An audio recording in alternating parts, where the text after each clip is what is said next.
Olá! Na aula de hoje a gente vai começar a olhar com mais calma as fases de um compilador. Mais precisamente, a gente vai olhar nessa aula a primeira grande fase de um compilador, que é chamada de análise, ou também de front-end. Vamos dar uma olhada nisso. Então a gente viu na aula passada que um compilador ele é um tradutor de linguagens, ele recebe como entrada um programa escrito em uma linguagem fonte e vai traduzir esse programa em um programa semanticamente equivalente escrito em uma linguagem alvo. Muitas vezes essa linguagem alvo ela é uma linguagem de máquina, mas também a gente já viu que não necessariamente precisa ser uma linguagem de máquina. O compilador ele é dividido então em duas grandes fases, a fase de análise e a fase de síntese. A fase de análise é responsável por verificar se o programa-fonte está corretamente escrito. Além disso, a fase de análise cria uma representação intermediária desse programa que a gente chama de árvore sintática. A árvore sintática ela possui exatamente as mesmas construções que estão presentes no programa-fonte, porém esse programa-fonte agora é analisado, é organizado nessa estrutura de dados, né? Por quê? Porque é muito mais fácil eu percorrer depois essa estrutura de dados para gerar o código-alvo que eu quero gerar. A fase de síntese, então, ela recebe o programa representado nessa estrutura de dados, nessa árvore sintática, e vai percorrendo essa árvore sintática gerando o código-alvo. A fase de análise ela é também conhecida por front-end, e a fase de síntese ela é também conhecida por back-end. Então a gente já viu também que a fase de análise, a grande fase de análise, ela é dividida, ela é quebrada em outras fases, né?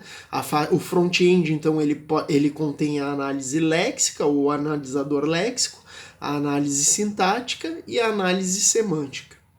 O back-end do compilador ele é quebrado então em três fases também, que é o gerador de código intermediário, o otimizador de código e o gerador de código-alvo. Além disso, a gente tem uma outra estrutura de dados aqui, que é a tabela de símbolos, que é também usada por todas as fases do compilador. A tabela de símbolos ela guarda informações a respeito dos identificadores, né, ou variáveis, ou nomes que tem no meu programa. Que tipo de informações são essas? Bom, no front-end eu vou guardar informações, por exemplo, uma variável, em que linha e coluna ela foi declarada, qual o tipo dessa variável, se esse nome, por exemplo, é então um método ou uma função, então eu vou guardar os atributos, os tipos de entrada e de saída desse método ou função, e já na fase de síntese eu posso guardar, por exemplo, em qual posição de memória essa variável está, ou qual registrador contém o conteúdo dessa variável. Agora a gente vai olhar com mais calma, então, a fase de análise, né? A fase de análise, conforme a gente viu, ela vai verificar se o programa-fonte está corretamente escrito e vai construir a árvore sintática. Aqui eu tenho um exemplo, né? Um exemplo que é uma atribuição, um montante recebe depósito inicial mais taxa de juros vezes 60. E aqui eu tenho a representação disso em uma árvore sintática. Notem que essa árvore sintática ela tem um formato, uma estrutura, e essa estrutura, esse formato é baseado na gramática da minha linguagem, conforme a gente vai ver mais adiante. Conforme a gente viu antes, então a gente tem três tipos de análise: análise léxica, análise sintática e análise semântica. A análise léxica vai ler o meu programa e vai quebrar ele ali nas palavras que a gente chama de tokens. Agora a gente vai olhar com mais calma o que são esses tokens. A análise sintática vai recebendo esses tokens, verificando se eles respeitam as regras da gramática e vai construindo aquela árvore sintática.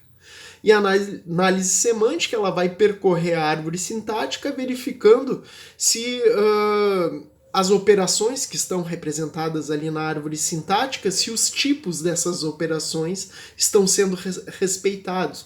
Por exemplo, se eu tenho um nó que representa uma soma, né, os filhos dessa soma ali, os argumentos dessa soma, elas têm que ser um número. Né? Se eu tenho uma função, eu tenho que verificar se essa função está recebendo, se os argumentos que eu estou passando para essa função têm os tipos corretos. A análise léxica, então. A análise léxica, ela é responsável por ler o meu arquivo-fonte. Ela vai abrir o arquivo-fonte, vai ler ele lá da esquerda para a direita e vai quebrar esse arquivo em símbolos léxicos ou tokens, que são ali as menores partes do meu programa com algum significado. Então, para aquele exemplo anterior que a gente tinha, os tokens são esses que estão aqui, né?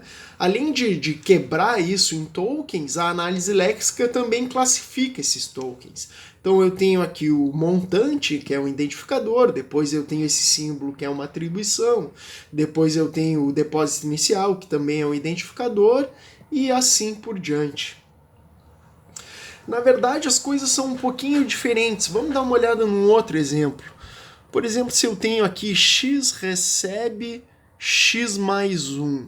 O que acontece, na verdade, é que quando esse x foi declarado, ele é inserido lá na tabela de símbolos em alguma posição, né? Então, vamos supor que na posição 10 eu guardei ali o lexema, o x, e aqui eu posso ter aquelas outras informações a respeito dele, como, por exemplo, o tipo do x, né? Quais são os tokens gerados, né? O primeiro token seria esse x, algo que represente o x. Então o token gerado ele vai ser lá, o x é um identificador, né? Então eu vou ter aqui algo dizendo que isso é um identificador e eu vou ter lá um ponteirinho para a minha tabela de símbolos, para a posição 10 da tabela de símbolos, onde estão informações a respeito do x. Isso aqui pode ser uma estrutura lá em C, pode ser um objeto com dois atributos, né? Um com a classificação e o outro com o ponteiro para a tabela de símbolos. Em seguida eu vou gerar algo que represente a atribuição. A atribuição, né? Notem que a atribuição ela sempre tem o mesmo símbolo. Então eu não preciso guardar a atribuição na tabela de símbolos. Eu vou gerar lá só um objeto lá, ou uma estrutura que represente a atribuição. Essas coisas que sempre têm o mesmo símbolo, eu posso representar isso até por um número lá, que eu tenho uma tabelinha e que esse número ali representa então a atribuição. Depois que eu gerei a atribuição, eu tenho novamente a variável x, então eu vou gerar um token parecido com o primeiro, né? Algo dizendo que é um identificador e um ponteiro lá para a tabela de símbolos. Como o x está na mesma posição, eu vou gerar o mesmo número, o número 10, que é a posição que o x está na tabela de símbolos. A soma, eu vou gerar algo aqui também que represente a soma, né? Um objeto lá, ou uma estrutura, ou um número, porque a soma também sempre é o mesmo símbolo. E por último eu vou gerar lá um objeto que vai me dizer que é um número, e esse número é o número 1. A análise sintática, então, ela é responsável por verificar se essa sequência de tokens que está vindo da análise léxica, se essa sequência de tokens respeita as regras da minha gramática. Além disso, né, ela vai agrupar esses tokens nessa estrutura de dados que é a árvore sintática. A análise sintática vai receber um token lá, vai verificar se de acordo com a sequência que ela já recebeu, esse token que ela recebeu agora está seguindo as regras impostas pela gramática. Se isso é ok, então esse token é colocado lá na árvore sintática. As regras gramaticais da minha linguagem, elas são recursivas, conforme vocês já viram lá em formais e autômatos. Aqui eu tenho um exemplo dessas regras recursivas para definir expressões. Então eu tenho os casos base aqui, eu estou dizendo que identificador é uma expressão, estou dizendo que número é uma expressão, e agora eu tenho as regras recursivas, né? Se expressão 1 é uma expressão e expressão 2 também é uma expressão, então a soma dessas duas expressões também gera uma expressão. E a multiplicação dessas duas expressões também é uma expressão. Agora, logo em seguida, eu tenho a definição de o que é um enunciado ou uma atribuição, né? Uma atribuição é um identificador, seguido do símbolo de atribuição, seguido de uma expressão. Isso é uma gramática livre de contexto, né? A gente viu que essas gramáticas livres de contexto têm uma notação mais legal para representar elas, que seria aquela notação BNF. Então, usando essas regras recursivas, aí eu vou tentar fazer o BNF dessas regras recursivas. Então, uma atribuição ela é um identificador, seguido do símbolo de atribuição, seguido de uma expressão. Uma expressão, a gente viu que uma expressão ela pode ser um identificador, ou pode ser um número, ou pode ser a soma de duas expressões, ou a multiplicação de duas expressões. Então, notem que essa notação BNF, ela tem a recursão, né? Porque olha que uma expressão é definida em termos de expressões, e ela é uma notação muito mais simples para representar aí a gramática de uma linguagem. Então, a árvore sintática, como é que é gerada a árvore sintática, né? Eu vou simplificar aqui a expressão, então é montante recebe depósito inicial mais taxa de juros vezes 60, né? Então, eu estou usando essa gramática aqui, ela começa com o símbolo A, que é uma atribuição, né?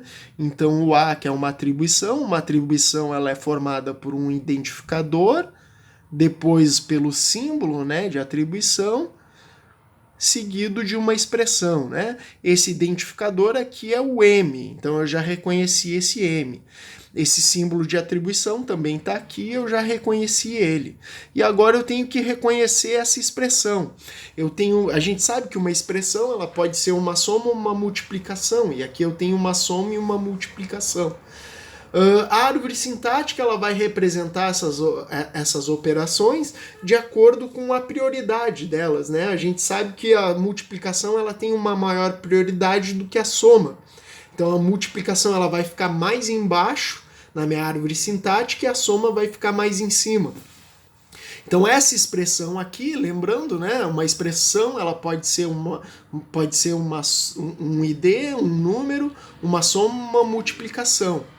Como a soma tem uma menor prioridade, essa expressão aqui ela vai ser uma soma, né? Uma soma de duas expressões.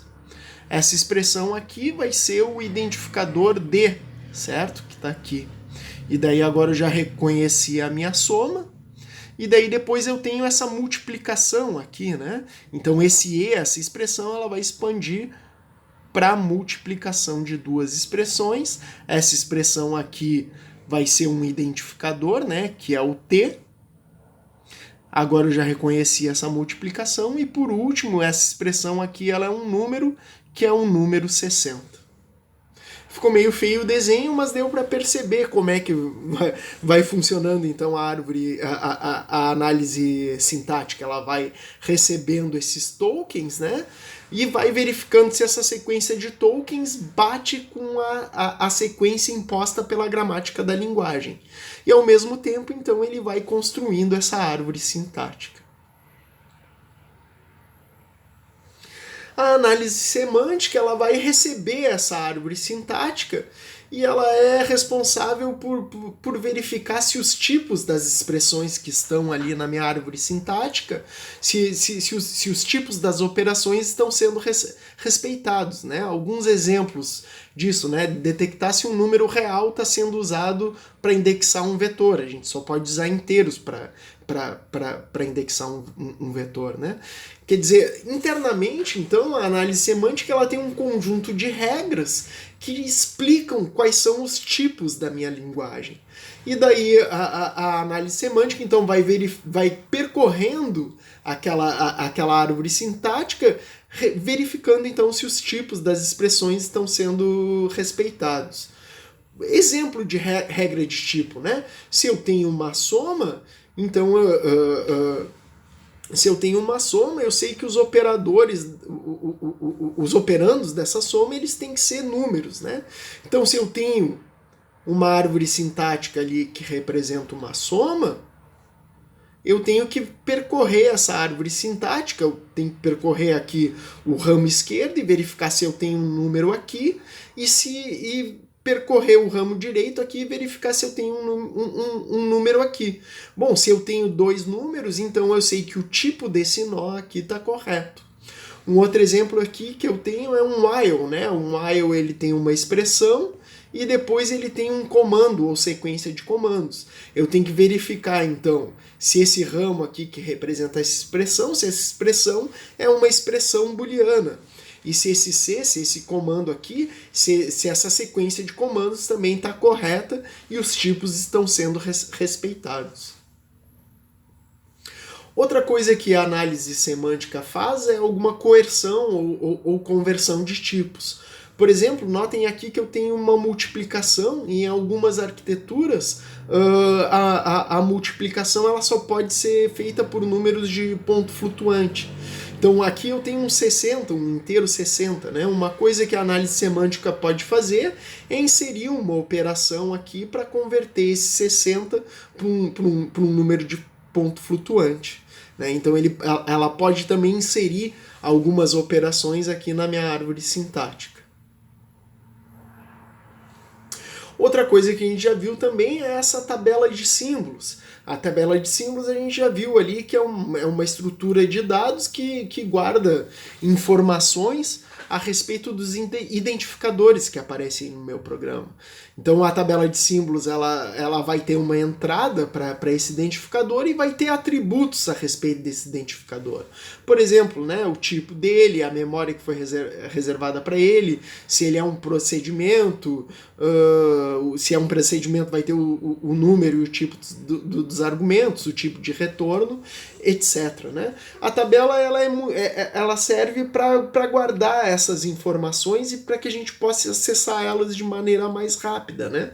Se a gente gerasse os tokens já com essas informações, a gente ia estar repetindo coisas, conforme a gente viu lá no exemplo da análise léxica. Então é muito mais fácil guardar isso numa tabela, que pode ser, por exemplo, uma tabela hash, né? Que eu passo lá a string, o lexema que eu encontrei na análise léxica, e isso já me leva lá para a posição correta onde estão as informações a respeito desse identificador, dessa variável, desse método, né?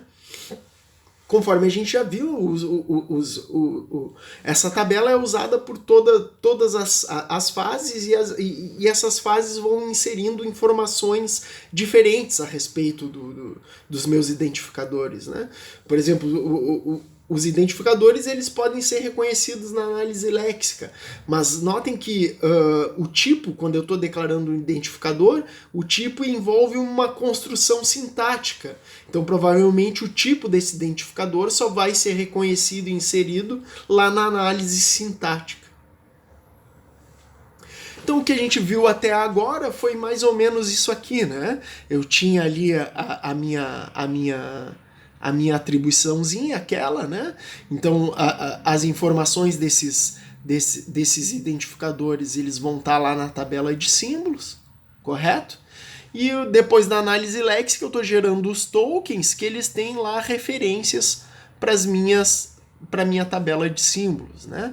Depois que eu gerei esses tokens, então o analisador sintático vai verificar se essa sequência de tokens respeita as regras da gramática da linguagem e vai construir essa árvore sintática que é então passada para o analisador semântico. O analisador semântico vai percorrer, então, essa árvore sintática, verificando se as regras de tipo dessas operações aqui estão sendo representadas. Né? Então, a multiplicação tem que ter dois números, a soma tem que ter dois números, e a atribuição do lado esquerdo ela tem que ter um identificador e do lado direito uma expressão. E essa expressão aqui tem que ter o mesmo tipo do identificador. Além disso, né, notem que a análise semântica ela só percorre ali a minha árvore e ela vai verificar se os tipos estão corretos e pode também inserir algumas operações aqui de coerção de tipos se elas forem necessárias. Agora, uma vez que eu acabei com essas fases da minha análise, do meu front-end, né? Então essa árvore sintática é passada para o back-end e o back-end vai verificar, aliás, vai percorrer essa árvore sintática gerando o código de máquina ou o código em uma outra linguagem que seria a linguagem alvo. Bom, o back-end a gente vai olhar então em uma próxima aula. Por hoje era isso, até mais e até a próxima.